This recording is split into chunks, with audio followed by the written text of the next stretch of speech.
Halo guys, balik lagi ke channelnya Mimin. Gimana kabar teman-teman semua? Semoga baik-baik aja ya. Oke, di video kali ini mari kita lanjutkan review dari drama Tarot bagian ke-6. Kayaknya ini makin seru juga sih. Ini dari reviewnya by Mimin. 스탄드 TV입니다, 여러분. Di episode 6 ini bercerita tentang seorang influencer yang bernama Sunja dan nama samarannya dia adalah Moriko. Dimana waktu itu dia mau membeli sebuah mobil yang harganya cukup mahal. Dia bersama dengan kameramennya dia. Dan itu pun dia kontenin apapun, pokoknya kegiatan dia semuanya dia kontenin. By the way, mobil yang dia pengen itu udah terjual. Jadi ditawarin lah sama salesnya mobil yang di sebelahnya. Awalnya dia nggak mau, tapi setelah dibilang itu lebih bagus, akhirnya Sunja mau dan dia pun langsung membayarnya cash menggunakan kartu kreditnya dia. Nah, setelah itu dia menemukan sebuah kartu tarot di dalam mobil tersebut dan dia begitu senangnya dan dia langsung ngebawa juga kartu tarot itu pulang. Padahal dia nggak tahu kalau bahaya sedang mendatangi dia pelan-pelan. Nah, pada malam harinya dia melakukan konten lagi. 이거 진짜.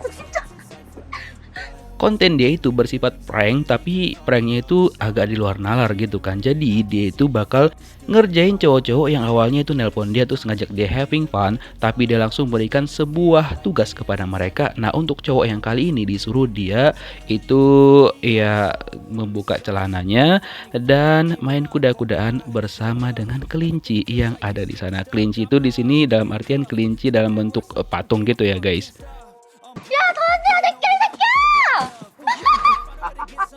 Nurutlah orang tersebut dengan polosnya ya kan. Terus diteriakinlah sama Sunja dan juga kameramennya. Lalu orang itu langsung pergi dari sana. Setelah itu kontennya dia upload ke media sosial. Dan itu juga dilakukan secara live. Terus diedit, diupload ke media sosial. Nah, karena itu kan ada pelanggaran juga, dia mengucapkan kata-kata kasar di video tersebut.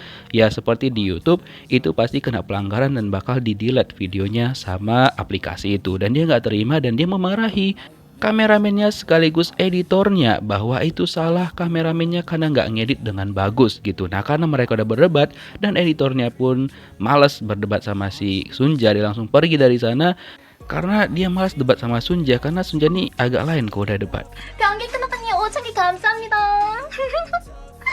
Pada malam harinya seperti biasa dia melakukan live lagi dan dia menunjukkan lekuk-lekuk tubuhnya kepada para viewersnya. Nah, dia juga memamerkan tas barunya yang baru dia beli dan itu harganya cukup mahal dan juga merupakan barang mewah. Dan dia juga memamerkan kartu tarotnya dan kebetulan ada salah satu penonton yang bisa membaca kartu itu. Dibilang sama penontonnya bahwa kartu tarot itu berarti mengantarkan dia menuju kesuksesan.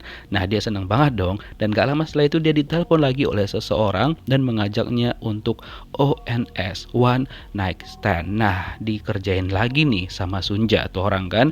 Nah, dia mengundang orang itu ke hotel yang ini udah dia siapkan hotelnya.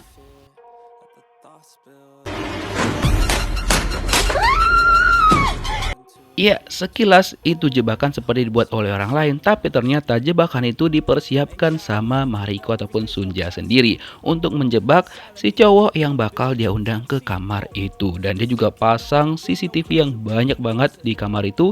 Nah, setelah itu dia langsung mengundang si cowok dan nyuruh si cowok yang bakal datang untuk pergi ke dalam kamar itu. Nah, datanglah si Gembul dan dia langsung masuk ke dalam kamar, tapi sebelumnya dia mempersiapkan diri dulu dengan menyemprotkan pewangi ke mulutnya dan juga menyiapkan pengaman untuk main kuda-kudaan ya kan. Nah, sudah setelah itu dia semangatlah masuk ke dalam kamar itu dan ketika masuk dia melihat ada seorang cewek yang menghadap belakang, dia kira itu beneran manusia ya kan. Si Mariko itu udah seneng banget karena dia berhasil ngerjain si Gembul. Nah, setelah itu datanglah si Gembul mendekatin patung itu dan seketika dia kaget banget setelah tahu bahwa itu kepalanya kok mental. 이럴 줄 알았으면 저도 올 때 와인이라도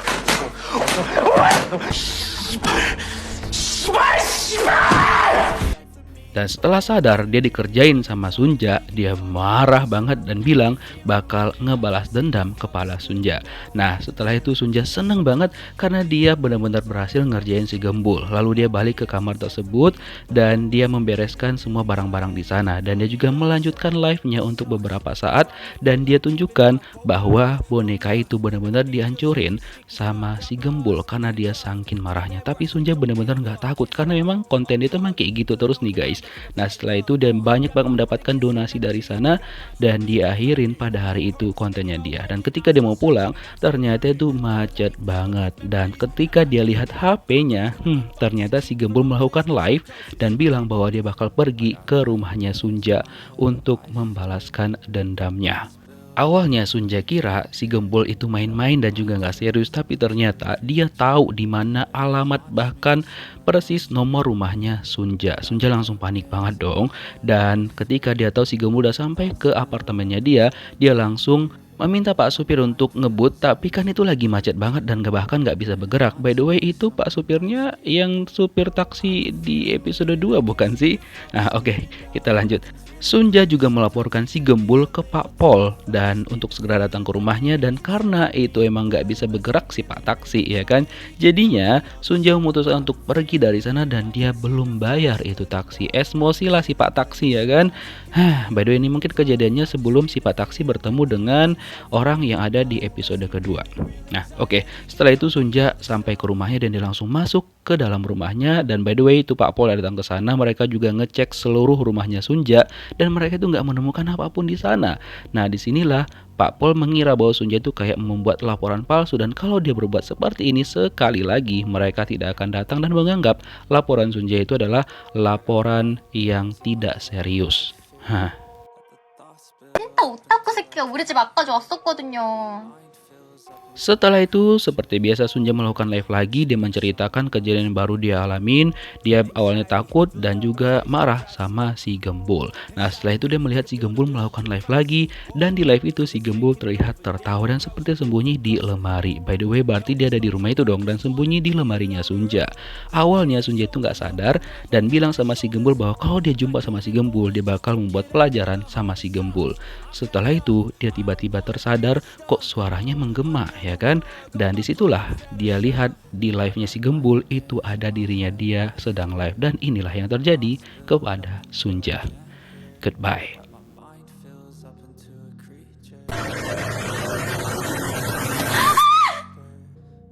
Setelah itu si Gembul menggunakan HP-nya Sunja itu mengirimkan pesan kepada kameramennya Sunja untuk datang ke rumahnya Sunja. Lalu dia pergi ke sana dan betapa kagetnya dia, kepala melanting, dan ketika dia lihat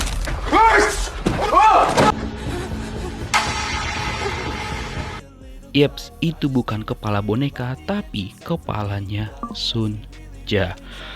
Betapa kagetnya dia dan dia nggak bisa berkata apa-apa lagi. Kemudian si Gembul juga melakukan live tentang hal tersebut dan penonton di sana juga tidak menyalahkan si Gembul. Dan pesan dari drama ini adalah kalau misalkan kita mau main-main untuk melakukan prank kepada orang lain, itu lihat-lihat dulu situasinya dan juga jangan terlalu berlebihan, karena kita nggak tahu kalau misalkan apa yang kita perbuat itu bisa menjadi hal yang terakhir bagi kita. By the way, kartu tarot yang didapatkan sama Sunja adalah The Chariot ataupun kereta perang yang awalnya itu kesuksesan, tapi kalau misalkan kartunya kebalik, ya who knows. Oke, kita lihat di episode terakhir besok. Thank you for watching guys, see you next video, bye bye. Build up until I can't hear, that my mind fills up into a creature, and it haunts me somewhere much deeper. I got nightmares in my head, I fear that the thoughts build up until I can't hear, that my mind fills up into a creature.